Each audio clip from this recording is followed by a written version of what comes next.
ಕಾಲ ಆಟ ಆಡ್ತಿರುತ್ತಂತೆ, ನಮ್ಮ ಆಯುಷ್ಯ ಮುಗಿದು ಹೋಗಿಬಿಡುತ್ತಂತೆ. ಕಾಲ ಏನು ಅಂದರೆ ಇಡೀ ಜಗತ್ತನ್ನು ತಿನ್ನುತ್ತೆ. ಕಾಲದ ಒಂದು ಈ ಹರಿವನ್ನು ತಿಳಿದಿರ್ತಕ್ಕಂತಹವನನ್ನು ಕಾಲಜ್ಞ ಅಂತಾರೆ. 6 ಗಂಟೆ ಕಾಲ ನೀವು ಬರೀ ರಾಹುಕಾಲ ಗುಳಿಕ ಕಾಲನೇ ನೋಡ್ತಾ ಕೂತಿದ್ರೆ ಎಷ್ಟಾಗೋಯ್ತು? ಮಧ್ಯಾಹ್ನ 2:15 ದಾಟೋಯ್ತು. 2 ಗಂಟೆ ಕಾಲದಲ್ಲಿ ಏನು ಮಾಡಿಯಾನು ಮನುಷ್ಯ? ರಾಹುಕಾಲವು ದೊಡ್ಡ ದೊಡ್ಡ ಕೆಲಸಗಳಿಗೆ ಪ್ರಯಾಣ ಹೊರಡೋದಕ್ಕೆ ವರ್ಜ್ಯ. ಯಮಕಂಟಕ ಕಾಲ ಅಂದರೆ ಏನು? ಪಾಶವನ್ನು ಉಂಟು ಮಾಡುತ್ತೆ, ಕೆಲಸಕ್ಕೆ ಅದು ನೇಣು ಹಾಕುತ್ತೆ ಅಂತ. ಗುಳಿಕ ಕಾಲ ಅದು ಶನಿಯ ಮಗ ಅಂತ, ಅತ್ಯಂತ ಕಷ್ಟವನ್ನು ಕೊಡ್ತಾನೆ ಅಂತ ಪ್ರಶ್ನ ಭಾಗದಲ್ಲಿ ಬರುತ್ತೆ. ಗುಳಿಕಾಲದಲ್ಲಿ ಸತ್ತೋಗ್ಬಿಟ್ರು ಅಂದ್ರೆ ನರಕಕ್ಕೆ ಹೋಗ್ಬಿಟ್ರು, ಆ ಥರ ಎಲ್ಲ ಏನೂ ಇಲ್ಲ. ಇದು ಒಂದೊಂದು ದಿನದಲ್ಲಿ ಒಂದೊಂದು ಕಡೆ ಈ ಅರ್ಧ ಪ್ರಹರ ಬಂದು ಕುಳಿತುಕೊಳ್ತಾನೆ. ಪರಿಚಯ ಇಲ್ಲದೆ ರಾಹುಕಾಲ, ಗುಳಿಕ ಕಾಲ, ಯಮಗಂಟ ಕಾಲ, ಅರ್ಧ ಪ್ರಹರ ಕಾಲ ಅಂತ ಹೇಳಿ ಮುರಿತಕ್ಕಂಥದ್ದು ನಿಮ್ಮ ಸಮಯದ ಪೂರ್ಣ ವೃಥಾ ಇದು ಹೊರಟೋಗುತ್ತೆ. ನೀವೇನು ಹಾಕ್ಕೊಂಡು ಆ್ಯಪಲ್ಲಿ ಓಡಾಡ್ತಿದ್ದೀರಿ ಅಥವಾ ಪಂಚಾಂಗದಲ್ಲಿ ನೋಡಿದ್ದೀರಿ, ಅದು ಓದೋಕ್ಕೂ ಮುಂಚೆ ಅದರ ಮೇಲ್ಗಡೆಗೋ ಕೆಳಗಡೆಗೋ ಅದಕ್ಕೆ ಶೀರ್ಷಿಕೆಯನ್ನು ಅಥವಾ ಅಡಿಬರಹವನ್ನು ಒಂದು ಸತಿ ಓದಿ. ಯಾವಾಗ ಸೂರ್ಯೋದಯ 6 ಗಂಟೆಗೆ ಆಗುತ್ತೋ ಆಗ ಮಾತ್ರ ಈ ಕಾಲ ಹೇಳಿರೋದು. ದೈನಂದಿನ ಚಟುವಟಿಕೆಗಳಿಗೂ ಈ ಕಾಲಗಳಿಗೂ ಸಂಬಂಧ ಸುತರಾಂ ಇಲ್ಲ. ನಿಮಗೆ ವಿಚಾರ ಗೊತ್ತಿರುತ್ತೆ, ಜ್ಞಾನ ಇರಲ್ಲ. ಇನ್ಫಾರ್ಮೇಷನ್ ಬೇರೆ, ನಾಲೆಡ್ಜ್ ಬೇರೆ. ಗುಳಿಕ ಅಂದ್ರೆ ಏನು ಅಂತ ಗೊತ್ತಿಲ್ಲ ನಮಗೆ, ಯಾರು ತಿಳ್ಕೊಂಡೇ ಇರಲ್ಲ. ಸುಮ್ಮನೆ ಯಮಗಂಟ, ಯಮಗಂಟಕ ಕಾಲ, ಏನು ಯಮಗಂಟ ಅಂದ್ರೆ ಅವ್ರಿಗೆ ಗೊತ್ತಿಲ್ಲ. ಅವ್ರಿಗೆ ಸರಿ ರಾಹು ಅಂದ್ರೇನು ಅದೂ ಗೊತ್ತಿಲ್ಲ ಪಾಪ.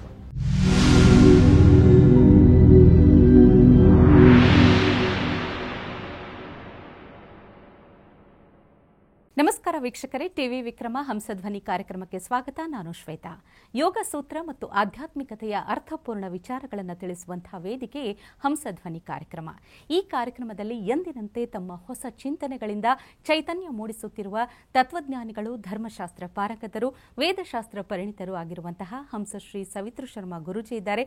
ಗುರೂಜಿ, ನಿಮಗೆ ಕಾರ್ಯಕ್ರಮಕ್ಕೆ ಆತ್ಮೀಯವಾದ ಸ್ವಾಗತ. ಗುರೂಜಿ, ಅಪಾರ ಕರುಣಾ ಸಿಂಧುಂ ಸಚ್ಚಿದಾನಂದದಾಯಕಂ ನಮಾಮಿ ಸುಚಿರಂ ನಿತ್ಯಂ ಬಾಲಕೇಶ್ವರ ಭಾರತೀಂ. ಜೈ ಗುರುದೇವ ದತ್ತ. ಎಲ್ಲರಿಗೂ ಮಂಗಳವಾಗಲಿ. ವೀಕ್ಷಕರೇ, ನಾವು ಒಂದು ಉದ್ಯೋಗದಲ್ಲಿದ್ದರೆ ಆಫೀಸಿನ ಕಚೇರಿಯ ಸಮಯವನ್ನು ನೋಡ್ಕೊಂಡು ಕೆಲಸ ಮಾಡ್ತೀವಿ. ನಮ್ಮದೇ ಸ್ವಂತ ಉದ್ಯಮ ಇದ್ದರೆ ಸಮಯ ನೋಡೋಷ್ಟು ಪುರುಸೊತ್ತು ಇಲ್ಲದಂತೆ ಸ್ವಂತ ಜವಾಬ್ದಾರಿಯನ್ನು ತೆಗೆದುಕೊಂಡು ಕೆಲಸ ಮಾಡಬೇಕಾಗತ್ತೆ. ಅಂದರೆ ನಾವು ಮಾಡುವಂತಹ ಕೆಲಸಕ್ಕೂ ಸಮಯಕ್ಕೂ ಒಂದು ರೀತಿ ಅವಿನಾಭಾವ ನಂಟಿದೆ. ಇಂಥದ್ದೇ ಸಮಯದಲ್ಲಿ ಕೆಲಸ ಮಾಡಬೇಕನ್ನೋದೆಷ್ಟು ಮುಖ್ಯನೋ, ಇಂಥದ್ದೇ ಸಮಯದಲ್ಲಿ ಕೆಲಸ ಮಾಡಬಾರ್ದು ಅನ್ನೋದಷ್ಟೇ ಮುಖ್ಯನಾ? ಇವತ್ತಿನ ಸಂಚಿಕೆಯಲ್ಲಿ ತಿಳ್ಕೊಳ್ಳೋಣ. ಗುರುಜಿ, ಇವಾಗೆ ಹೇಳಬೇಕು ನೀವು, ಯಾಕಂದರೆ ರಾಹುಕಾಲ, ಗುಳಿಕ ಕಾಲ, ಯಮಗಂಡ ಕಾಲ ಇವೆಲ್ಲ ಪ್ರತಿದಿನ ಬರುವಂಥದ್ದು. ನಿಜವಾಗ್ಲೂ ಈ ಸಮಯದಲ್ಲಿ ಶುಭ ಕೆಲಸಗಳನ್ನು ಮಾಡಲೇಬಾರ್ದು ಅಂತ ಹೇಳ್ತೀರಾ? ಏನು ಹೇಳ್ತೀರಿ ಗುರುಜಿ? ನೋಡಿ, ಕಾಲ ಅಂತಕ್ಕಂಥದ್ದು ಕಾಲಂ ಕ್ರೀಡತೆ ಗಚ್ಚತ್ಯಾಯು. ಕಾಲ ಆಟ ಆಡ್ತಿರುತ್ತಂತೆ, ನಮ್ಮ ಆಯುಷ್ಯ ಮುಗಿದು ಹೋಗಿಬಿಡುತ್ತಂತೆ. ಕಾಲ ಜಗದ್ಭಕ್ಷಕ. ಕಾಲ ಏನು ಅಂದರೆ ಇಡೀ ಜಗತ್ತನ್ನು ತಿನ್ನುತ್ತೆ. ಪ್ರತಿದಿನ ತಿಂತಾ ಇದೆ ನಮ್ಮನ್ನೆಲ್ಲರನ್ನು. ಅದು ನಮ್ಮ ಆಯುಷ್ಯದಲ್ಲಿ ದಿನ ಒಂದೊಂದು ದಿನ ಕ್ಷಣದಿಂದ ನೋಡಿ, ಈಗ ಹಿಂದಿನ 1 ಸೆಕೆಂಡು ತಿಂದು ಹೋಯಿತು ನನ್ನ ಆಯುಷ್ಯದಲ್ಲಿ, ನಿಮ್ಮ ಆಯುಷ್ಯದಲ್ಲಿ. ಆ ಥರ ಕಾಲ ಅಂತಕ್ಕಂಥದ್ದು ಯಾವ ರೀತಿಯಲ್ಲಿ ಮೃತ್ಯು ಪ್ರದವಾಗಿದೆಯೋ ಅದೇ ರೀತಿಯಾಗಿ ಅಮೃತದಾಯಕವೂ ಕೂಡ ಆಗಿರುತ್ತೆ. ಅದರಲ್ಲಿ 2 ಭೇದ. ಒಂದು ಗರಳ ಪ್ರವಾಹ ಅಂತ, ಎರಡನೇದು ಸುಧಾ ಪ್ರವಾಹ ಅಂತ 2 ಇರುತ್ತೆ. ಅದು ಕಾಲದಲ್ಲಿ ಅಂದರೆ ಕಾಲ ಓಡ್ತಾ ಇರಬೇಕಾದ್ರೆ ಎರಡೂ ಸಮಾನಾಂತರವಾಗಿ ಒಂದೊಂದ್ಸತಿ ಹಿಂದೆ ಮುಂದೆ ಹಿಂಗೆ ಓಡುತ್ತೆ. ಗರಳ ಅಂದರೆ ವಿಷದ ಪ್ರವಾಹ. ಆ ವಿಷಗಳಿಗೆ ಇಲ್ಲಿ ಅಂತ ಹೇಳ್ತಾರೆ ನೋಡಿ, ಯಾವ ವಿಷಗಳಿಗೆ ಅಲ್ಲಿ ಹುಟ್ಬಿಟ್ನೋ ಇವನು ಹಿಂಗಾಡ್ತಾನೆ ಅಂತಾರೆ ಆಡು ಭಾಷೆಯಲ್ಲಿ. ಇನ್ನೊಂದು ಸುಧಾ ಅಂತಂದರೆ ಅಮೃತ ಪ್ರವಾಹ ನಡೀತಿರುತ್ತೆ. ಕಾಲದ ಒಂದು ಈ ಹರಿವನ್ನು ತಿಳಿದಿರತಕ್ಕಂತಹವನನ್ನು ಕಾಲಜ್ಞ ಅಂತಾರೆ. ಯಾವ ಕಾಲದಲ್ಲಿ ಏನು ಕೆಲಸ ಮಾಡಬೇಕು, ಏನು ಕೆಲಸ ಮಾಡಬಾರದು ಅಂತ. ಬಹಳ ಮುಖ್ಯವಾಗಿ ನಾವು ನೋಡಿದ್ರೆ ರಾಹುಕಾಲದ ಒಂದು ದೊಡ್ಡ ಒಂದು ನಂಬಿಕೆ ನಮ್ಮಲ್ಲಿ ಉಂಟು. ಬಹಳ ರಾಹುಕಾಲ ನಾನು ಕಣ್ಣಲ್ಲಿ ನೋಡಿದ್ದೇನೆ. ಇದೇ ಮಹಾನಗರಿ ಬೆಂಗಳೂರಿನಲ್ಲಿ ಅಂಗಡಿ ಮುಂದೆ ಹಿಂಗೆ ವಾಚ್ ನೋಡ್ಕೋತ ಬೀಗ ತೆಗೆದೇ ನಿಂತಿರ್ತಕ್ಕಂಥವ್ರನ್ನೂ ನೋಡಿದ್ದೀನಿ. ರಾಹುಕಾಲ ಮುಗಿದ ಮೇಲೆ ಬೀಗ ಶೆಟ್ರ್ ತೆಗೆಯೋದವರು ಈ ಮಟ್ಟಕ್ಕೆ. ಆಮೇಲೆ ಮನೆಯಿಂದ ಹೊರಡೋಕೆ ಎಲ್ಲ ಸಿದ್ಧವಾಗಿ ಕೂತಿರೋದು, ಹೊರಡಲ್ಲ ಅವರು. ರಾಹುಕಾಲ ಹಿಂಗೆ ನೋಡ್ಕೊಂಡು ರಾಹುಕಾಲ ಈಗ ಇನ್ನು ಹೊರಡ್ಬೋದು ಅಂತ ಈ ಮಟ್ಟಕ್ಕೆ ನಂಬ್ತಾ ಇರತಕ್ಕಂಥವ್ರು. ಇದನ್ನು ಪೂರ್ಣವಾಗಿ ನಂಬದೇ ಅವರಿಗೆ ಹೇಗೆ ಬೇಕೋ ಸ್ವೇಚ್ಛೆಯಿಂದ ಬದುಕ್ತಕ್ಕಂಥವ್ರು. 2ರನ್ನೂ ನೋಡ್ತೇವೆ. ಆದರೆ ಸಮಂಜಸವಾಗಿ 2ರ ಮಧ್ಯದಲ್ಲಿ ತಕ್ಕಡಿಗೆ ಹಾಕಿದ ರೀತಿಯಲ್ಲಿ ರಾಹುಕಾಲವನ್ನು ಏನಕ್ಕೆ ಪರಿಗಣಿಸಬೇಕು, ಏನಕ್ಕೆ ಪರಿಗಣಿಸಬಾರದು ಅಂತಕ್ಕಂತಹ ಒಂದು ಬುದ್ಧಿಮತ್ತೆ ನಮ್ಮಲ್ಲಿ ಬಹಳ ಶೂನ್ಯವಾಗಿ ಹೋಗಿದೆ. ಅದು ನೋತರ್ತಕ್ಕಂಥದ್ದು. ಈ ರಾಹುಕಾಲ, ಗುಳಿಕ ಕಾಲ, ಯಮಕಂಟಕ ಕಾಲ ಮತ್ತು ಅರ್ಧ ಪ್ರಹರ ಕಾಲ ಇವು ನಾಲ್ಕು ನೋಡಮ್ಮ ಒಂದೊಂದು ಒಂದೂವರೆ ಗಂಟೆ ಇರುತ್ತೆ. ಕೆಲಸ ಎಷ್ಟೊತ್ತಿಗೆ ಶುರು ಮಾಡ್ತೀವಿ ನಾವು ಪ್ರತಿದಿನ ಸರಿಸುಮಾರು ನಮ್ಮ ಕಾಯಕವನ್ನು ಒಂದು 8 ಗಂಟೆಗೆ ಶುರು ಮಾಡ್ತೀವಿ ಅಂತ ಇಟ್ಕೊಂಡ್ರೆ 6 ಗಂಟೆ ಕಾಲ ನೀವು ಬರೀ ರಾಹುಕಾಲ ಗುಳಿಕ ಕಾಲನೇ ನೋಡ್ತಾ ಕೂತಿದ್ರೆ ಎಷ್ಟಾಗೋಯ್ತು? ಮಧ್ಯಾಹ್ನ 2:15 ದಾಟೋಯ್ತು. ಇನ್ನು ಮಿಕ್ಕಿದ್ದು ಎಷ್ಟೊತ್ತು? ಇನ್ನು 2 ಗಂಟೆ ಕಾಲದಲ್ಲಿ ಏನು ಮಾಡ್ಯಾನೋ ಮನುಷ್ಯ? ಮೂಲ ಶಾಸ್ತ್ರಕಾರರು ಜ್ಯೋತಿಷ್ಯ ಶಾಸ್ತ್ರದಲ್ಲಿ ಇದರ ಬಗ್ಗೆ ಹೆಚ್ಚು ಪ್ರಸ್ತಾವವನ್ನು ಮಾಡಿಲ್ಲ. ರಾಹುಕಾಲ ಬಂದ ರೀತಿಯಲ್ಲೇ 8 ಕಾಲಗಳು ಬರ್ತೊಟ್ಟು ರಾಹುಕಾಲವನ್ನು ಸೇರಿಸಿ. ಅದರ ಬಗ್ಗೆ ಪ್ರಚಾರ ಯಾಕಿಲ್ಲ ಅಂತಂದರೆ ತಿಳುವಳಿಕೆ ಇಲ್ಲದೆ ಇರೋರೇ ಹೆಚ್ಚು. ಅದನ್ನು ಆಳದ ಒಂದು ತಳಸ್ಪರ್ಶಿಯಾಗಿರ್ತಕ್ಕಂತಹ ಅಧ್ಯಯನ ಅಧ್ಯಾಪನ ತಪಸ್ಸು ಇಲ್ಲದೆ ಇರೋದರಿಂದ ಏನಾಗುತ್ತೆ, ಅದು ಯಾವುದು ಸ್ವಲ್ಪ ಬಹಳ ಹೆಸರುವಾಸಿಯಾಗಿದೆ ಅದನ್ನೇ ಹಿಡ್ಕೊಂಡು ಎಲ್ಲರೂ ಮಾತಾಡ್ತಿದ್ದಾರೆ ಬಿಟ್ಟರೆ ಅದರಲ್ಲಿ ಮೂಲದಲ್ಲಿ ಏನು ಹೇಳಿತ್ತು ಅಂತಕ್ಕಂಥದ್ದನ್ನು ಮರೆತು ಹೋಗಿದ್ದಾರೆ. ಪ್ರತಿದಿನವೂ ನಿಮಗೆ ಸೂರ್ಯಕಾಲ, ಚಂದ್ರಕಾಲ, ಭೌಮಕಾಲ, ಬುಧಕಾಲ, ಗುರುಕಾಲ, ಶುಕ್ರಕಾಲ, ಶನಿಕಾಲ, ಕೊನೆಯಲ್ಲಿ ರಾಹುಕಾಲ, ಈ 8 ಕಾಲಗಳು. ಒಂದೊಂದು ಕಾಲ ನಿಮಗೆ 1:15 ಗಂಟೆ, 8 ಕಾಲಕ್ಕೆ ಎಷ್ಟಾಯಿತು? 12 ಗಂಟೆ ಆಯಿತು. ಸೂರ್ಯೋದಯದಿಂದ ಹಿಡಿದು ಸೂರ್ಯಾಸ್ತದವರೆಗೂ ಈ 8 ಕಾಲಗಳು ನಡೆಯುತ್ತೆ. ಎಷ್ಟು? 1:15 ಗಂಟೆ ಕಾಲ ನಡ್ಕೋತಾ ಹೋಗುತ್ತೆ. ಅದೇ ರೀತಿಯಾಗಿ ರಾಹುಕಾಲ ಅಂತಕ್ಕಂಥದ್ದು ಏನಕ್ಕೆ ಹೇಳಿದೆ ಅಂತಂದರೆ, ರಾಜರು ಯುದ್ಧಕ್ಕೆ ಹೊರಡಬೇಕಾದರೆ, ದೊಡ್ಡದಾಗಿರ್ತಕ್ಕಂತಹ ಯಾವುದೋ ಒಂದು ಮಂತ್ರಾಲೋಚನೆಗೆ ಹೊರಡಬೇಕಾದರೆ, ಅಥವಾ ದೊಡ್ಡ ಸಂಧಿಗಳಿಗೆ ಶಾಂತಿಗಳಿಗೆ ಹೊರಡಬೇಕಾದರೆ, ಯಾರಿಗೆ ಹೇಳಿರೋದು? ರಾಜ ಮಹಾರಾಜರಿಗೆ. ಅಂದರೆ ಈಗಿನ ಕಾಲದಲ್ಲಿ ನೀವು ಉದಾಹರಣೆಗೆ ಏನು ಮಾಡ್ಬೋದು ಅಂತ, ದೊಡ್ಡ MNC ಕಂಪನಿಯ CEO CFO ಇಟ್ಕೊಂಡು, ಚೀಫ್ ಎಕ್ಸಿಕ್ಯೂಟಿವ್ ಆಫೀಸರೋ, ಚೀಫ್ ಫೈನಾನ್ಸ್ ಆಫೀಸರೋ, ಅಥವಾ MDಯೋ ಯಾರ್ದೋ ಇನ್ನೊಂದು ಕಂಪ್ನಿ ಜೊತೆ ಟೈಅಪ್ಗೆ ಹೊರಟರು. ಆಗ ರಾಹುಕಾಲದಲ್ಲಿ ಹೊರಡದೇ ಇದ್ದರೆ ಸಾಕು, ಮನೆಯಿಂದ ಅಥವಾ ಅವರ ಆಫೀಸಿನಿಂದ ದೊಡ್ಡ ಕೆಲಸವನ್ನು ಮಾಡಬೇಕಿತ್ತು. ಈಗ ನಾವೊಂದು ಡ್ಯಾಮ್ ಕಟ್ಟಕ್ಕೆ ಹೊರಟುಬಿಟ್ಟಿದ್ದೀವಿ. ಈ ಸರ್ ವಿಶ್ವೇಶ್ವರಯ್ಯನವರು ಕಟ್ಟಿಕೊಟ್ರು ನಮಗೆ ಅಲ್ವಾ? ಅದರಿಂದ ಅನ್ನ ತಿಂತಿದ್ದೀವಿ, ನೀರು ಕುಡಿತಿದ್ವಿ. ನಮ್ಮ ರಾಜಋಷಿಗಳು ಕೃಷ್ಣರಾಜ ಒಡೆಯರ್ರವರು ಅದಕ್ಕೆ ಎಲ್ಲ ಸವಲತ್ತನ್ನು ಮಾಡಿಕೊಟ್ಟರು. ಆಗ ಯಾರು ಈ ನಾಡ ಪ್ರಭುವಾಗಿದ್ದಂತಹ ಶ್ರೀಮನ್ ಮಹಾರಾಜ ಕೃಷ್ಣರಾಜ ಒಡೆಯರ್ರವರು ಅದಕ್ಕೆ ಪೂಜೆ ಮಾಡಲಿಕ್ಕೆ ಗುದ್ದಿ ಪೂಜೆ ಅಂತ ಹೊರಡ್ತಾರಲ್ಲ, ಆಗ ಹೊರಡಬಾರದಷ್ಟೆ. ಈ ರೀತಿಯಾಗಿ ರಾಹುಕಾಲವು ದೊಡ್ಡ ದೊಡ್ಡ ಕೆಲಸಗಳಿಗೆ ಪ್ರಯಾಣ ಹೊರಡೋದಕ್ಕೆ ವರ್ಜ್ಯ. ಮಿಕ್ಕಿದ ಕೆಲಸ ನೀವು ದೈನಂದಿನ ಧಾರಾಳವಾಗಿ ಮಾಡ್ಕೋಬೋದು, ಏನೂ ತೊಂದರೆ ಇಲ್ಲ. ಯಮಕಂಟಕ ಕಾಲ ಅಂದರೆ ಏನು? ಪಾಶವನ್ನು ಉಂಟು ಮಾಡುತ್ತೆ, ಕೆಲಸಕ್ಕೆ ಅದು ನೇಣು ಹಾಕುತ್ತೆ ಅಂತ. ಯಮಪಾಶ ಅಂದರೆ ಮೃತ್ಯುಪಾಶ ಅಂತ ಹೆಸರು. ಇದನ್ನು ಯಾವುದಕ್ಕೆ ಬಳಸಬೇಕು ಅಂತ ಹೇಳಿದರೆ, ಜೈವಿಕವಾಗಿರ್ತಕ್ಕಂತಹ ಕೆಲಸಗಳು. ಜೈವಿಕವಾಗಿ ಕೆಲಸ ಅಂದರೆ ಏನು? ಇಲ್ಲೊಂದು ಸೂಕ್ಷ್ಮ ಇದೆ. ಏನು ಜೈವಿಕವಾದ ಕೆಲಸ ಅಂತಂದರೆ, ಯಮಗಂಟ ಕಾಲದಲ್ಲಿ ಹಾಗಾದ್ರೂ ಹುಟ್ಟಬಾರ್ದ ಅಂತ ಯಾರೋ ಒಬ್ಬರು ನನಗೆ ಒಂದು ಮಗು ಹುಟ್ಟಲಿಕ್ಕೆ ಒಂದು ಸಮಯವನ್ನು ಕೊಡಿ ಅಂತ ಕೇಳಿದರು. ನಾನು ಹಾಕ್ಕೊಟ್ಟೆ. ಅದವರು ವಾಪಸ್ ನನಗೊಂದು ಮೆಸೇಜ್ ಹಾಕಿದ್ರು, ಅದು ಶನಿವಾರ ಇದೆ, ಪರವಾಗಿಲ್ವಾ ಅಂತ. ಶನಿವಾರ ಯಾರು ಹುಟ್ಟೇ ಇಲ್ವ ನಮ್ಮ ಜಗತ್ತಲ್ಲಿ? ಹುಟ್ಟು ಸಾವು ಇಂತಹ ಮುಹೂರ್ತ ಇದೆಯನ್ನೋದಕ್ಕೆ ಇಲ್ಲ. ಅದಾಗದೆ ಅದೆರಡೂ ನಮ್ಮ ಕೈಯಲ್ಲಿ ಇಲ್ಲ. ಅದಕ್ಕೆ ಇದೇ ಥರ ಉತ್ತರ ಕೊಟ್ಟರು, ಏನೂ ಭಯ ಇಲ್ಲ, ದೊಡ್ಡವರು ಶನಿವಾರ ಹುಟ್ಟಿದ್ದಾರೆ, ಒಳ್ಳೆಯದು ಮಾಡಿಸಿ. ಮಗಳಿಗೋ ಸೊಸೆಗೆ ಯಾರಿಗೋ ಕೇಳಿದರು. ಕೆಲವ್ರಿಗಿದೆ ಡಾಕ್ಟರ್ ಸಿಸರೇನ್ ಮಾಡಬೇಕಂದಾಗ ವೈದ್ಯರು ಹೇಳ್ತಾರೆ, ಅದು ಒಳ್ಳೆ ಟೈಮ್ ಇದ್ದರೆ ಹೇಳಿ ಮಾಡ್ತೀವಿ ಅಂತ. ತಪ್ಪಿಲ್ಲ, ಅದೇನು ತಪ್ಪಿಲ್ಲ. ಆದರೆ ಜಗನ್ಯಾಯಕನಾಗಿರ್ತಕ್ಕಂಥ ಭಗವಂತನ ದೃಷ್ಟಿಕೋನದಲ್ಲಿ ಅದು ಯಾವಾಗ ಆಗಬೇಕು ಅಂತಿರುತ್ತೋ ಆಗಲೇ ಆಗೋದು. ನಾನು ಟೈಮ್ ಇಟ್ಟ ತಕ್ಷಣಕ್ಕೆ ಆಗೋದಿಲ್ಲ. ಅದನ್ನು ನಾವು ಅನುಭವದಲ್ಲಿ ನೋಡಿದ್ದೇವೆ.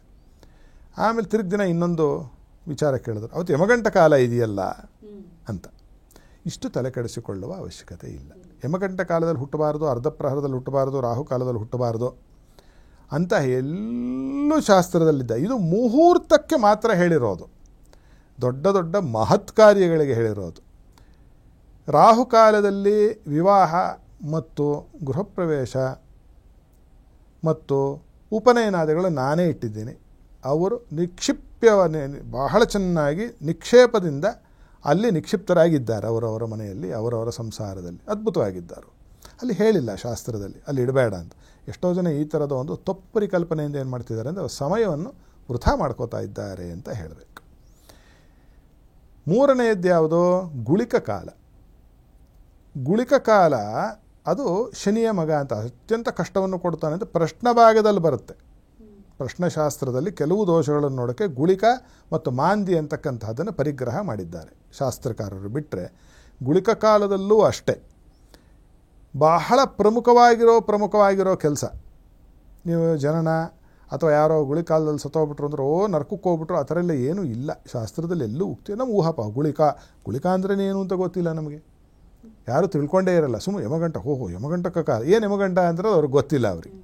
ಸರಿ, ರಾಹು ಅಂದ್ರೇನು ಅದೂ ಗೊತ್ತಿಲ್ಲ ಪಾಪ. ಈ ರೀತಿಯಾಗಿ ಈ ಗುಳಿಕ ಕಾಲದಲ್ಲಿ ಏನಂತಂದರೆ ಔಷಧಿಯ ಪ್ರಾರಂಭವನ್ನು ಮಾಡಬಾರ್ದು. ಇನ್ನೊಂದು ಹೇಳಿದ್ರೆ ನಿಮಗೆ ಆಶ್ಚರ್ಯ ಆಗೋಗುತ್ತೆ. ಗುಳಿಕ ಕಾಲದಲ್ಲಿ ಯಾರು ವ್ರತವನ್ನು ಪ್ರಾರಂಭ ಮಾಡ್ತಾರೋ ಅಥವಾ ಯಾರು ಯೋಗ ಸಾಧನೆಯನ್ನು ಪ್ರಾರಂಭ ಮಾಡ್ತಾರೋ, ಯಾರು ಮಂತ್ರ ಸಾಧನೆಯನ್ನು ಪ್ರಾರಂಭ ಮಾಡ್ತಾರೋ, ಗುಳಿಕೋದಯೇ ಅವರಿಗೆ ಮಂತ್ರ ಸಿದ್ಧಿಸೋಗುತ್ತೆ, ದೇವತೆ ಸಿದ್ಧಿಸುತ್ತೆ. ಇದು ಶಾಸ್ತ್ರದಲ್ಲಿ ಬಹಳ ಸ್ಪಷ್ಟ ಉಲ್ಲೇಖ ಇದೆ. ಅನುಮಾನ ಇದ್ದವ್ರು ಬನ್ನಿ ನನ್ನ ಹತ್ರ, ನಾನು ಅದನ್ನು ತೆಗೆದು ತೋರಿಸ್ತೇನೆ, ನಿಮ್ಮ ಮುಂದೆ ಇಡ್ತೀನಿ. ಯಾಕಂದರೆ ಭಾಳ ಜನ ಮೂಗು ಮುರಿತಾರೆ. ನೀವೇನೋ ಹೇಳ್ಬಿಟ್ರಿ ನಾವು ಆವಾಗಿಂದ ಮಾಡ್ತಿಲ್ವ ಅಂತ. ನೀವು ಮಾಡ್ಕೊಳ್ಳಿ, ನಾವು ಬೇಡ ಅಂತಿಲ್ಲ. ಶಾಸ್ತ್ರದಲ್ಲಿ ಇರೋದನ್ನು ಹೇಳ್ತಾ ಇದ್ದೀನಿ. ನೀವು ಅಶಾಸ್ತ್ರೀಯನ ನೀವು ಶಾಸ್ತ್ರ ಅಂದ್ಕೊಂಡ್ರೆ ಆಗಬಹುದು, ನಮ್ಮದು ಕಳ್ಕೊಳ್ಳೋದು ಏನೂ ಇಲ್ಲ ಅಲ್ವಾ. ಆ ರೀತಿಯಾಗಿ ಈ ಗುಳಿಕ ಕಾಲ ಈ ಥರ ಯೋಗಾದಿ ಸಾಧನೆಗಳಿಗೆ, ದೇವತಾ ವ್ರತ ನಿಬಂಧನೆಗಳಿಗೆ, ಮಂತ್ರ ಸಾಧನೆಗೆ ಅತ್ಯಂತ ಶ್ರೇಷ್ಠವಾಗಿರ್ತಕ್ಕಂಥದ್ದು. ಆಮೇಲೆ ಅರ್ಧ ಪ್ರಹರ ಅಂದರೆ 3 ಗಂಟೆ. ದಿನಕ್ಕೆ 8 ಪ್ರಹರಗಳಿರುತ್ತೆ. ಬೆಳಗ್ಗೆ 4 ಪ್ರಹರ ಅಥವಾ ಯಾಮ ಅಂತಾರೆ. ಸೂರ್ಯಾಸ್ತ ನಂತರದಲ್ಲಿ 4 ಯಾಮಗಳಿರುತ್ತೆ. ಅದರಲ್ಲಿ ಅರ್ಧ ಭಾಗ. ಇದು ಒಂದೊಂದು ದಿನದಲ್ಲಿ ಒಂದೊಂದು ಕಡೆ ಈ ಅರ್ಧ ಪ್ರಹರ ಬಂದು ಕುಳಿತುಕೊಳ್ತಾನೆ. ಯಾವುದಾದರೂ ಕೆಲಸವನ್ನು ದೀರ್ಘಕಾಲಾವಧಿ ಮಾಡೋದಿರುತ್ತಲ್ಲ, ಈಗ ನಮ್ಮ ಪ್ರೋಗ್ರಾಮೇ ತಗೊಳ್ಳಿ. ಈ ಪ್ರೋಗ್ರಾಮ್ ನಾವು ಪ್ರಾರಂಭ ಮಾಡಬೇಕಮ್ಮ, ಭಾಳ ದಿನ ಮಾಡಬೇಕು ಅಂತಿದೆ ಪ್ರೋಗ್ರಾಮು ಹಂಸಧ್ವನಿ. ಇದು ಬಹಳ ದಿನಗಳು ನಾವು ಮಾಡುವುದರಿಂದ ಅರ್ಧ ಪ್ರಹರದ ಒಂದು ಪ್ರಮಾಣ ಇದೆ. 1.5 ಗಂಟೆನೂ ಅಲ್ಲ, 1.5 ಗಂಟೆ ಇರೋ ಇದರಲ್ಲಿ ಯಾವುದೋ ಒಂದು ಘಟಿಕಾ ಕಾಲ ಅಥವಾ ವಿಘಟಿಕಾ ಕಾಲ ಅಂತ ಹೇಳಬೇಕು. ಘಟಿಕಾ ಅಂದರೂ ತಪ್ಪಾಗುತ್ತೆ. ಒಂದು ಘಟಿ ಅಂತಂದರೆ 24 ನಿಮಿಷ, ಅಷ್ಟೊತ್ತೆಲ್ಲ ಇರೋದಿಲ್ಲ, ಎಲ್ಲೋ ಇರುತ್ತೆ. ಆ ಸಮಯದಲ್ಲಿ ಪ್ರಾರಂಭ ಮಾಡಬಾರ್ದು ಅಂತ ಹೇಳಿದೆ ಶಾಸ್ತ್ರದಲ್ಲಿ. ಸತ್ರಾದಿ ಅಂದರೆ ಸತ್ರ ಅಂತಂದರೆ ಬಹಳ ದೊಡ್ಡದು, ಉದ್ದಕ್ಕೆ ಬಹಳ ದಿನ ನಡೆಯೋದು, ಅದಕ್ಕೆ ಮಾಡಬಾರ್ದು ಅಂತ ಹೇಳಿದೆ. ಬಿಟ್ಟರೆ ನೀವು ದೈನಂದಿನವಾಗಿ ನೀವು ಆಫೀಸ್ಗೆ ಹೋಗೋದು, ನೀವು ಅಂಗಡಿ ಬಾಗಿಲು ತೆಗೆಯೋದು, ನೀವು ಪಾಠ ಹೇಳೋದು, ಪಾಠ ಕೇಳೋದು, ಅಡುಗೆ ಮಾಡೋದು, ಊಟ ಮಾಡೋದು, ಹೇಳೋದು, ಕುಳಿತುಕೊಳ್ತಕ್ಕಂಥದ್ದು, ಮದುವೆ ಮುಂಜಿ ಯಾವುದಕ್ಕೂ ಇದು ಅಡ್ಡಿ ಮಾಡಿಲ್ಲ. ನಾನು ಹೇಳಿದಲ್ಲ, ಗುಳಿಕ ಕಾಲದಲ್ಲಿ ವ್ರತ, ಉಪನಯನ ಒಂದು ವ್ರತ, ಲಿಂಗಧಾರಣೆ ಒಂದು ವ್ರತ. ನೀವು ಯಾರಿಗೋ ಹೋಗ್ಬಿಟ್ಟು ಅವರವರ ಧರ್ಮಾನುಸಾರವಾಗಿ ನಾವು ಕ್ರಿಶ್ಚಿಯನ್ರಲ್ಲಿ ನೋಡಿದ್ರೆ ಬ್ಯಾಪ್ಟೈಸಿಂಗ್ ಅಂತಾರೆ, ಅದು ಒಂದು ವ್ರತ. ಗುಳಿಕ ಕಾಲದಲ್ಲಿ ಮಾಡಿದ್ರೆ ಶ್ರೇಯಸ್ಸದು, ಚೆನ್ನಾಗಿ ಸಾಧನೆ ಆಗುತ್ತೆ ಅವರಿಗದು. ಆ ರೀತಿಯಾಗಿ ಪರಿಚಯ ಇಲ್ಲದೆ ರಾಹುಕಾಲ, ಗುಳಿಕ ಕಾಲ, ಯಮಗಂಟ ಕಾಲ, ಅರ್ಧ ಪ್ರಹರ ಕಾಲ ಅಂಥೇಳಿ ಮೂಗು ಮುರಿತಕ್ಕಂಥದ್ದು ನಿಮ್ಮ ಸಮಯದ ಪೂರ್ಣ ವೃಥಾ ಇದು ಹೊರಟೋಗುತ್ತೆ. ಕಾಲದ ಸಾರ್ಥಕತೆ ಆಗೋದಿಲ್ಲ. ಇನ್ನೊಂದು ತಮಾಷೆ ಹೇಳ್ತೀನಿ ಕೇಳಿ. ರಾಹುಕಾಲ ಗೊತ್ತಿಲ್ಲದೆ ಇರೋರೇ ಇಲ್ಲ, ಈ ಕೈ ಬೆರಳಲ್ಲೇ ಹೇಳ್ಬಿಡ್ತಾರೆ ಯಾವತ್ತು ರಾಹುಕಾಲ, ಸೋಮವಾರ 7:30 9 ಅಂದ್ಬಿಡ್ತಾರೆ. ಚಿಕ್ಕ ಹುಡುಗರೇ ಹೇಳ್ತಾರೆ. ತಮಾಷೆ ಏನು ಗೊತ್ತೇನೋ, ಈ ರಾಹುಕಾಲ, ಗುಳಿಕ ಕಾಲ, ಯಮಗಂಟ ಕಾಲ, ಅರ್ಧ ಪ್ರಹರಾದಿ ಕಾಲಗಳು ನೀವೇನು ಹಾಕ್ಕೊಂಡು ಆ್ಯಪಲ್ಲಿ ಓಡಾಡ್ತಿದ್ದೀರಿ ಅಥವಾ ಪಂಚಾಂಗದಲ್ಲಿ ನೋಡಿದ್ದೀರಿ, ಅದು ಓದೋಕ್ಕೂ ಮುಂಚೆ ಅದ್ರ ಮೇಲ್ಗಡೆಗೋ ಕೆಳಗಡೆಗೋ ಅದಕ್ಕೆ ಶೀರ್ಷಿಕೆಯನ್ನು ಅಥವಾ ಅಡಿಬರಹವನ್ನು ಒಂದು ಸತಿ ಓದಿ. ಯಾವಾಗ ಸೂರ್ಯೋದಯ 6 ಗಂಟೆಗೆ ಆಗುತ್ತೋ ಆಗ ಮಾತ್ರ ಈ ಕಾಲ ಹೇಳಿರೋದು. ಸೂರ್ಯೋದಯ 6 ಗಂಟೆಗಾದರೆ ರಾಹುಕಾಲ ಸೋಮವಾರ ದಿವಸ 7:30 9 ಗಂಟೆ, ಭಾನುವಾರ ದಿವಸ ಸಂಜೆ 4:30 6 ಗಂಟೆ. ಈಗ ಸೂರ್ಯೋದಯ 6:30 8ರಿಂದ 9 ರಾಹುಕಾಲ ಸೋಮವಾರ ದಿವಸ, ಭಾನುವಾರ ದಿವಸ 5ರಿಂದ 6:30 ಸಂಜೆವರೆಗೂ ರಾಹುಕಾಲ. ಈಗೇನಾಯಿತು, ಮೇಲೆ ಕೆಳಗೆ ಏನೂ ಇಲ್ಲದೆ ಮಧ್ಯದಲ್ಲಿ ಸುಮ್ಮನೆ ಹಿಂಗೆ ಕಿತ್ಕೊಂಡು ಹೋಗ್ಬಿಟ್ರೆ ಯಾವುದಾದ್ರೂ ಒಂದು ವಸ್ತುವನ್ನು ಏನಾಗುತ್ತೆ, ಕೊನೆಗೆ ರಾಹುಕಾಲದಲ್ಲಿ ಮಾಡಬಾರ್ದನ್ನು ಮಾಡಿರ್ತಾರೆ ಅವರು ಮುಗಿದೋಯ್ತು 9ಕ್ಕೆ ಅಂದ್ಕೊಂಡಿರ್ತಾರೆ, 9:05 ಮಾಡಿಬಿಡಿ ಅಂತಾರೆ, ಅದು ರಾಹುಕಾಲವೇ. ಆ ರೀತಿಯಾಗಿ 5:00 ಸೂರ್ಯೋದಯ ಆಗೋಯ್ತು. ಆವಾಗ ರಾಹುಕಾಲ ಏನಾಗುತ್ತೆ, ಬೆಳಗ್ಗೆ 7ರಿಂದ 8:30 ಇರುತ್ತೆ, 4ರಿಂದ 5:30 ಇರುತ್ತೆ ಭಾನುವಾರ ದಿವಸ ಸಂಜೆ, ಉದಾಹರಣೆಗೆ ಹೇಳ್ತಾ ಇರೋದು. ಆದ್ದರಿಂದ ಈ 4 ಕಾಲಗಳ ಒಂದು ಈ ಗಣಿತ ಏನಿದೆಯಲ್ಲ, ಇದು ಸೂರ್ಯೋದಯವನ್ನು ಅವಲಂಬಿಸಿ ಇರುತ್ತೆ. ಅಮೇರಿಕಾಗೆ ಹೋದೆ ಇಟ್ಕೊಳ್ಳಿ, ಬೇರೆಯೇ ಸಮಯ, ಅಲ್ಲಿ 4-6 ಗಂಟೆ ಕಾಲ ಬಾಗಿಲಿರುತ್ತಷ್ಟೆ. ಸೂರ್ಯೋದಯ ಯಾವಾಗ ಆಗುತ್ತೆ, ಯಾವಾಗಲೂ ಹೋಗುತ್ತೆ. ಅಲ್ಲಿ ಬೇಸಿಗೆಯಲ್ಲಿ ಹೋಗ್ಬಿಟ್ರೆ ನಿಮಗೆ ಸೂರ್ಯೋದಯ ನಿಮಗೆ ಸರ್ರಾತ್ರಿಲಿ ಆಗೋಗುತ್ತೆ, 2 ಗಂಟೆಗೆ ಆಗೋಗುತ್ತೆ. ಎಷ್ಟಿಂದಕ್ಕೆ ಹೋಯ್ತು ರಾಹುಕಾಲ ಗುಳಿಕಾಲಗಳು. ನೀವೇನಾದರೂ ಚಳಿಗಾಲದಲ್ಲಿ ಹೋಗ್ಬಿಟ್ರೆ ನೀವು ಬೆಳಗ್ಗೆ 10:30 ಆಗೋಗುತ್ತೆ, ಕತ್ತಲೇ ಇರುತ್ತೆ, ಸೂರ್ಯೋದಯವೇ ಆಗಲ್ಲ. 4 ಗಂಟೆಗೆ ಸೂರ್ಯಾಸ್ತ ಆಗೋಗುತ್ತೆ. ಈಗೇನು ಮಾಡ್ತೀರಾ, ನಿಮ್ಮ 7:30 9 ಗಂಟೆ ತೀರಿ ಇಟ್ಕೊಳ್ಳೋಕೆ ಆಗೋದಿಲ್ಲ ರಾಹುಕಾಲದ್ದು. ಅದು ಯಾಕೆ ಹೇಳಿದೆ ಇಷ್ಟೆಲ್ಲ ಅಂತಂದರೆ, ಇಲ್ಲದೇ ಇರತಕ್ಕಂತಹದ್ದನ್ನು ಸುಮ್ಮನೆ ನೀವು ಅದನ್ನು ಅದನ್ನು ನೀವು ಅಮಲು ಮಾಡ್ತಕ್ಕಂಥದ್ದು, ಆ ಮಜಲಿಗೆ ಹೊರಳಿ ಅದನ್ನು ಅಮಲು ಮಾಡ್ತಕ್ಕಂಥದ್ದು ಬಹಳ ತಪ್ಪಾಗತ್ತೆ. ದೈನಂದಿನ ಚಟುವಟಿಕೆಗಳಿಗೂ ಈ ಕಾಲಗಳಿಗೂ ಸಂಬಂಧ ಸುತರಾಮ್ ಇಲ್ಲ. ನಿಮಗೆ ತೀರಾ ಬೇಕಿತ್ತು ಅಂತಂದರೆ ನೀವು ಮನೆಯಲ್ಲಿ ಮದುವೆ ಮುಂಜೆ ಮಾಡೋಕ್ಕಾದ ಅಂತಹ ನಂಬಿಕೆ ಇದರ ಮೇಲಿದ್ದರೆ, ನೀವು ಪೂರ್ತಿ ಅಧ್ಯಯನ ಮಾಡಿರೋದಿಲ್ಲ, ಅಧ್ಯಯನ ಮಾಡಿದರೆ ನಿಮಗೆ ವಿಶ್ವಾಸ ಯಾರಲ್ಲಿರುತ್ತೋ ಅವ್ರನ್ನ ಕೈಲಿ ಅವ್ರು ಹೇಳ್ದಂಗೆ ಮಾಡಿಬಿಡಿ. ಈಗ ಹೇಗೆ ಸೆಲ್ಫ್ ಮೆಡಿಕೇಷನ್ನು ಡೇಂಜರು, ಮಾತ್ರೆ ಸಿಕ್ಕಿದ್ದೆಲ್ಲ ಹಾಕ್ಕೊಳ್ಳೋದು ಹೆಂಗೆ ಆರೋಗ್ಯಕ್ಕೆ ಬಹಳ ತೊಂದರೆಯನ್ನು ಕೊಡುತ್ತೋ, ನೀವೇ ಈಗ ಸುಮಾರು ಜನ ಇದನ್ನೆಲ್ಲ ಶುರು ಹಚ್ಕೊಂಡಿದ್ದಾರೆ. ನನ್ನ ಹತ್ರ ಬಂದವರು ಹೇಳ್ತಾರೆ, ನಮಗೆ 3ನೇ ಮನೇಲಿ ಗುರು ಅಲ್ವಾ ಅಂತಾರೆ. ಹೌದು, ಏನು ಅದಕ್ಕಿದ್ರೆ ಅಂತೀನಿ. ಅಲ್ಲಿ ಮುಂದಕ್ಕೆ ಇರಲ್ಲ ಪದ. ನಿಮಗೇ ಗೊತ್ತಿದ್ರೆ ನಮ್ಮನ್ನು ಯಾಕೆ ಕೇಳಕ್ಕೆ ಬರ್ತೀರಿ ಅಲ್ವೇನಮ್ಮ? ಆದ್ದರಿಂದ ಇದು ಒಬ್ಬರನ್ನು ಹೋಗಿ ಕೇಳಿ ನೀವು. ಅದರಲ್ಲಿ ಯಾರು ಚೆನ್ನಾಗಿ ತಿಳಿದುಕೊಂಡಿರ್ತಕ್ಕಂತಹ ಒಂದು ಜ್ಞಾನಿಗಳಿರ್ತಾರೋ, ಅನುಭವಸ್ಥರಿರ್ತಾರೋ ಅವರನ್ನು ಕೇಳಿ ಅವರು ಹೇಳಿದ ಹಾಗೆ ನಡ್ಕೊಂಡ್ಬಿಟ್ರೆ ಬಹಳ ಶ್ರೇಯಸ್ಸಾಗುತ್ತೆ. ಔಷಧಿ ಕೊಟ್ಟರೆ ಅಲ್ಲಿ ಯಾರೊಬ್ಬರು ಬೋರ್ಡ್ ಹಾಕಿದ್ರಂತೆ, ಯಾರೊಬ್ಬರನ್ನ ಕಳಿಸಿದ್ರು ಡಾಕ್ಟ್ರು, ನಿಂದು ಡಯಾಗ್ನೋಸಿಸ್ಸು ನಂದು ಟ್ರೀಟ್ಮೆಂಟ್ ಆದರೆ 200 ರೂಪಾಯಿ, ನನ್ನ ಡಯಾಗ್ನೋಸಿಸ್ಸು ನಿನ್ನ ಟ್ರೀಟ್ಮೆಂಟ್ ಆದರೆ 300 ರೂಪಾಯಿ. ಕೊನೆಯಲ್ಲಿ ಏನು ಹಾಕಿದ್ರು ಗೊತ್ತಾ?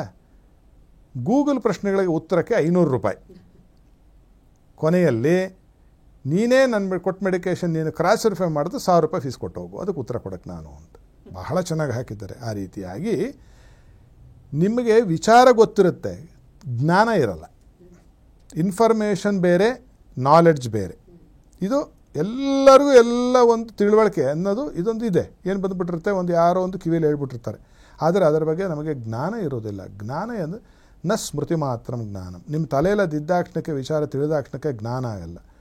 ಅನುಭವಾತ್ಮಕಂ ಜ್ಞಾನಂ. ನಿಮಗೆ ಅದು ಅನುಭವಕ್ಕೆ ಬಂದಿದ್ರೆ ಮಾತ್ರ ಅದು ಜ್ಞಾನವಾಗಿ ಮಾರ್ಪಾಡಾಗುತ್ತೆ. ಯಾವುದು ನಿಮ್ಮ ಕಿವಿಗೆ ಬಿದ್ದಂತಹ ನಿಮ್ಮ ತಲೆಯಲ್ಲಿ ಸ್ಮೃತಿಯಲ್ಲಿ ಕುಳಿತುಕೊಂಡಿರತಕ್ಕಂತಹ ವಿಚಾರಗಳು. ಆದ್ದರಿಂದ ಜ್ಞಾನಿಗಳನ್ನು ಕೇಳಿ ಕಾಲದ ನಿರ್ಣಯವನ್ನು ಮಾಡಿ, ನೀವೇ ಗುಳಿಕ ಕಾಲ ರಾಹುಕಾಲ ಅಂತ ನೋಡಿಕೊಂಡು ತಲೆಯನ್ನು ಕೆಡಿಸಿಕೊಂಡು ಜೀವನವನ್ನು ಹದಗೆಡಿಸಿಕೊಳ್ಳಬೇಡಿ ಅಂತಕ್ಕಂಥದ್ದು ನಾವು ಹೇಳಬಹುದು. ಖಂಡಿತ ಗುರುಜಿ. ಒಟ್ಟಿನಲ್ಲಿ ಇಷ್ಟು ದಿನ ಇದ್ದಂತಹ ತಪ್ಪು ಪರಿಕಲ್ಪನೆ ಏನಿದೆ, ಒಂದು ಗೊಂದಲ ಇದೆ, ಅದೆಲ್ಲದಕ್ಕೂ ತೆರೆ ಎಳೆದಿದ್ದೀರಿ. ತಮಗೆ ಧನ್ಯವಾದಗಳು ಗುರುಜಿ. ಮಂಗಳ ಮಹೇಶ್ವರಿ ಶುಭಂ ಕರೋತು. ವೀಕ್ಷಕರೇ, ನೋಡಿದ್ರಲ್ಲ, ಹಾಗಾದರೆ ಪ್ರತಿನಿತ್ಯ ಮಾಡುವಂತಹ ದೈನಂದಿನ ಕೆಲಸಗಳಿಗೆ ಈ ರಾಹುಕಾಲ ಗುಳಿಕೆ ಕಾಲ ಇದ್ಯಾವುದರ ಪ್ರಭಾವ ಇಲ್ಲ ಅನ್ನೋದನ್ನು ಇವತ್ತಿನ ಸಂಚಿಕೆಯಲ್ಲಿ ತಿಳಿದುಕೊಂಡಿದ್ವಿ. ಇನ್ನೂ ಕೂಡ ನಿಮ್ಮಲ್ಲಿ ಗೊಂದಲಗಳಿದ್ರೆ, ಪ್ರಶ್ನೆಗಳಿದ್ರೆ ನಮ್ಮ ಸ್ಕ್ರೀನ್ ಮೇಲೆ ಇರುವಂತಹ ನಂಬರನ್ನು ಕಾಂಟ್ಯಾಕ್ಟ್ ಮಾಡಬಹುದು. ನೇರವಾಗಿ ಗುರುಜಿಗಳನ್ನೇ ಕೇಳಬಹುದು. ಮುಂದಿನ ಸಂಚಿಕೆಯಲ್ಲಿ ಮತ್ತೊಂದು ಹೊಸ ವಿಷಯದೊಂದಿಗೆ ಭೇಟಿಯಾಗೋಣ. ನಮಸ್ಕಾರ. ಟಿವಿ ವಿಕ್ರಮ, ದೇಶ ನಿಮ್ಮ ಕೈಯಲ್ಲಿ. ಈ ಕಾರ್ಯಕ್ರಮ ನಿಮಗೆ ಇಷ್ಟ ಆಗಿದ್ದಲ್ಲಿ ಲೈಕ್, ಶೇರ್ ಹಾಗೂ ಕಮೆಂಟ್ ಮಾಡಿ. ಟಿವಿ ವಿಕ್ರಮದ ಕಾರ್ಯಕ್ರಮಗಳನ್ನು ನಿರಂತರವಾಗಿ ವೀಕ್ಷಿಸಲು ಸಬ್ಸ್ಕ್ರೈಬ್ ಮಾಡಿ, ಬೆಲ್ ಐಕನ್ ಒತ್ತಿ.